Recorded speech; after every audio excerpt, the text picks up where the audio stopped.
Vamos falar do terceiro período. Esse terceiro período nós já vamos ter um pouquinho mais de tempo aí, porque bastante coisa interessante vai acontecer. Primeiro vamos de novo fazer aquele passar de olhos, mais 500 anos, esse item ali. Depois a gente vai aprofundar alguns pontos. Vamos falar do monasticismo medieval, que tem uns desdobramentos. Vamos falar das cruzadas. Vamos falar dos valdenses, que é conhecido como a reforma antes da reforma, né? Então aqui começa a ficar coisas muito interessantes para nós. Começam a aparecer coisas muito próximas de nós e que nos influenciaram muito. Vamos falar da teologia escolástica e do Tomás de Aquino, que é o principal representante, o grande teólogo desse período. Vamos falar do sistema sacramental. Aí nesse sistema sacramental não vou falar aqui, vocês vão ler um material que a Priscila ficou vários dias aí traduzindo, do professor Calhoun, em que ele criou um diálogo muito interessante, vocês vão gostar de ler. Vou entregar para vocês domingo que vem. Ele fez um diálogo entre um leigo e um padre. O leigo quer saber como que ele pode ser salvo, e o padre vai respondendo para ele. E com aquele diálogo a gente consegue pegar muito bem como que se imaginava a salvação nesse período da Idade Média. E ali vocês também vão perceber que pouca coisa mudou no catolicismo romano e vocês vão dar graças a Deus pela reforma. Tenho certeza disso. Tá? Vamos falar de igreja e Estado, aí tem muita coisa interessante, parece um tema meio árido, mas não é. Vamos falar do nascer do sol da reforma. A reforma vai começar a aparecer. Wycliffe, Hus e Savonarola, vamos falar desses homens aí. Vamos falar dos místicos, misticismo e a devoção moderna e o ocaso da Idade Média. Isso aí são os temas que a gente vai falar. É claro que hoje a gente só vai começar e vamos continuar no domingo que vem. Primeiro aquela passada de olhos nesse novo grupo de 500 anos. Vamos nos localizar, tá, gente? Nós estamos agora depois do ano 1000. De 1000 a 1500. Certo? Mais ou menos, né? Do século... ano 1000. Ano 1001 é o século XI e o ano 1500 é o último ano do século XV. Vamos começar falando mais das igrejas que estão mais distantes de nós, até a gente chegar na igreja ocidental. Nesse período de mais 500 anos, como está o cristianismo na África? Vai mal. A palavra é sobrevivência. Está meramente sobrevivendo. A igreja sobrevive no Egito, no resto do norte da África desapareceu. Na verdade, hoje, o norte da África é um dos piores lugares para o cristianismo. Né? Imagina, né, o berço de grandes homens. Né? É muito, muito estranho isso. Mas, no Egito ainda permanece a igreja copta, com dificuldades, com perseguição, mas ela permanece, ela é relativamente tolerada e tal, pelos muçulmanos e vai. Na Núbia, ela atinge seu ponto máximo, no Sudão, atinge seu ponto máximo e aí entra em declínio. E aí praticamente desaparece no fim desse período. Na Etiópia, a igreja permanece viva. A Etiópia sempre é resistente, a Etiópia existe até hoje, a igreja. Né? Na Ásia, podemos dizer que houve crescimento, declínio e eclipse nesse período. Cresce, começa a cair e desaparece. Mais ou menos isso. Na China, nós vimos que o cristianismo sumiu quando sumiu a dinastia Tang. A gente viu isso antes. Mas o cristianismo voltou à China nos tempos dos mongóis, quando os mongóis tomaram ali a China. O grande Kublai Khan era um amigo dos cristãos. Certo? Quem conhece lá o Marco Polo, sabe que o Marco Polo ele foi lá para a China e ele encontrou cristãos lá. Certo? No século XIII, Marco Polo. João de Monte Corvino, que era um missionário italiano, ele foi muito bem recebido na China. E ele se tornou o primeiro arcebispo da China, João de Monte Corvino. O problema é que ele foi também o último. Ele foi o primeiro e o último. Então não vingou muito bem a coisa lá. Porque o Kublai Khan morreu em 1294 e uma nova dinastia assumiu na China. Uma dinastia isolacionista, nacionalista e, principalmente, confucionista. né? Ela assumiu o confucionismo como religião oficial.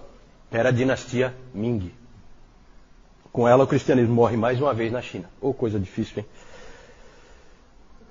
Na Pérsia, a igreja se fortaleceu até o século XIII e aí entrou em declínio.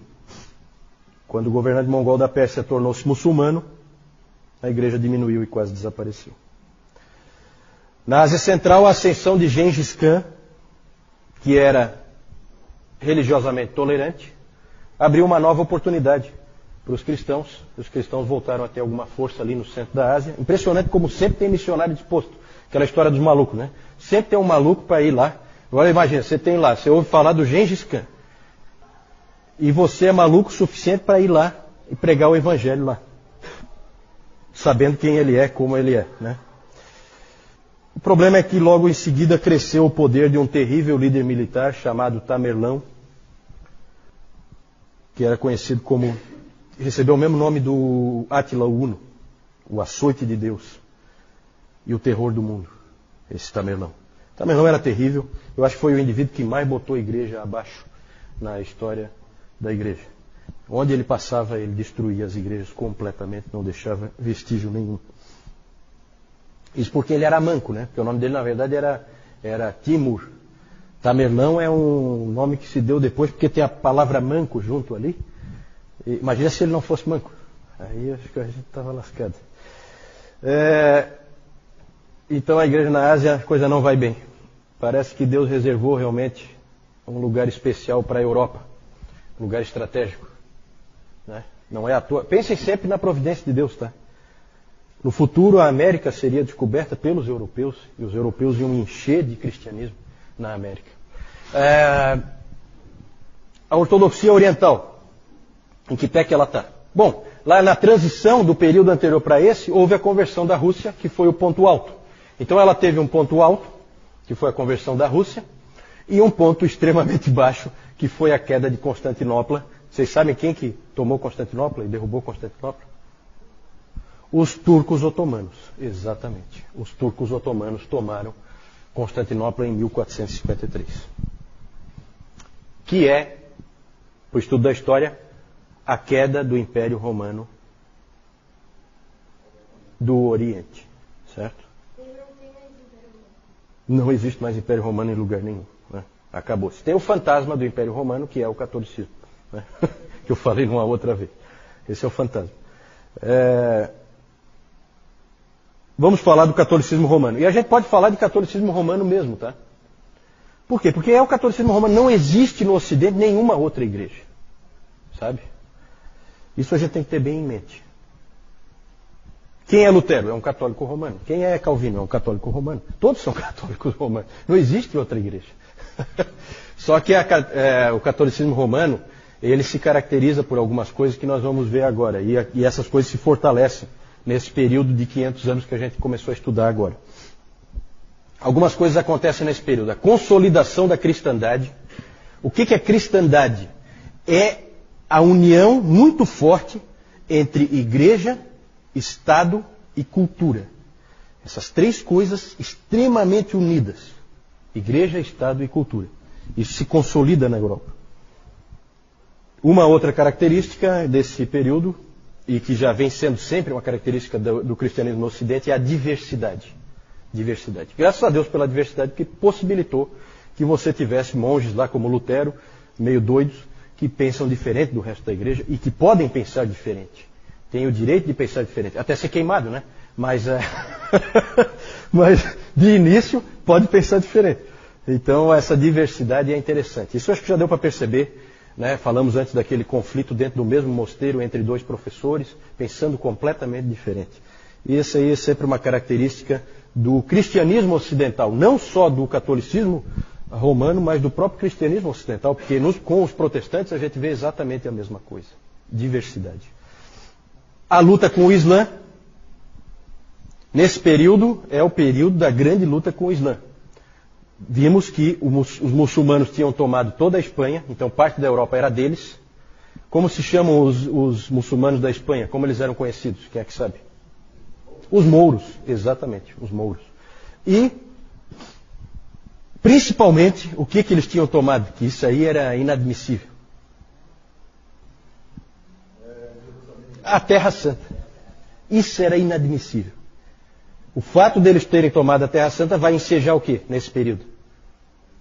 As Cruzadas. As Cruzadas. Um dos capítulos tristes da história do cristianismo. Né? As Cruzadas. Também é um período em que nós vamos ter muito fortemente a controvérsia das investiduras, por causa da proximidade muito grande entre igreja e Estado. Começa a haver, nós vamos ver isso aí um pouquinho mais de detalhe, tá? Mais para frente. Aqui é um passar de olhos. A controvérsia das investiduras é o seguinte: quem pode nomear o bispo? O rei?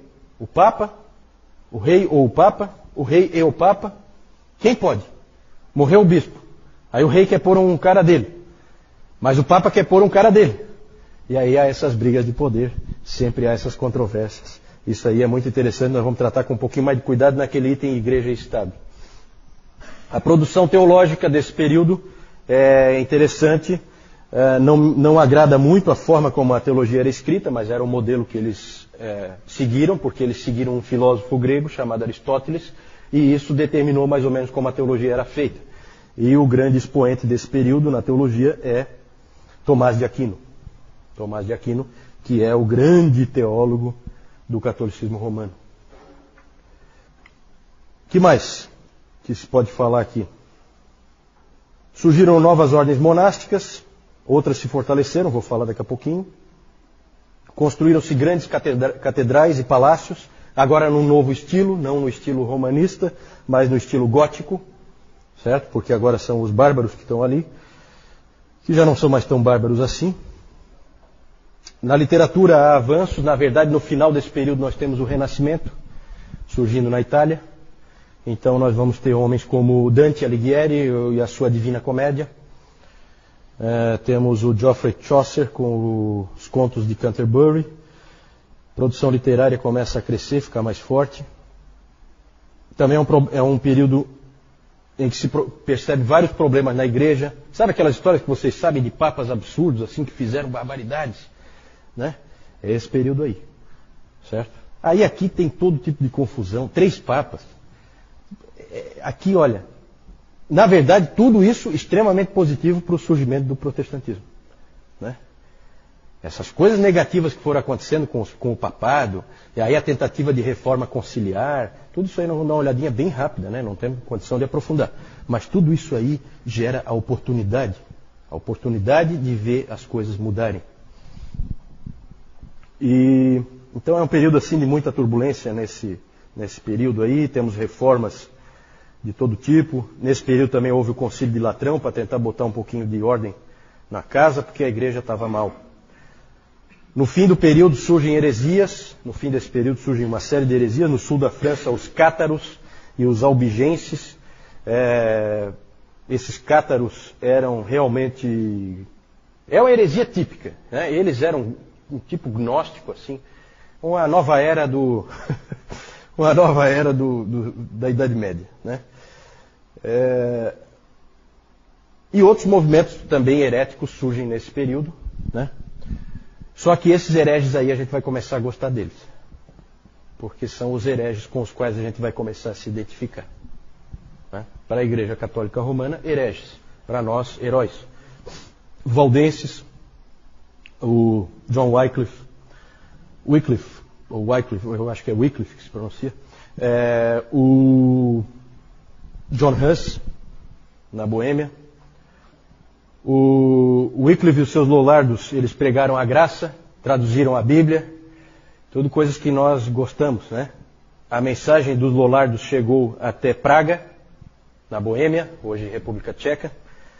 Chegaram até Praga e atingiram John Huss, que foi queimado na estaca em 1415, no Concílio de Constança.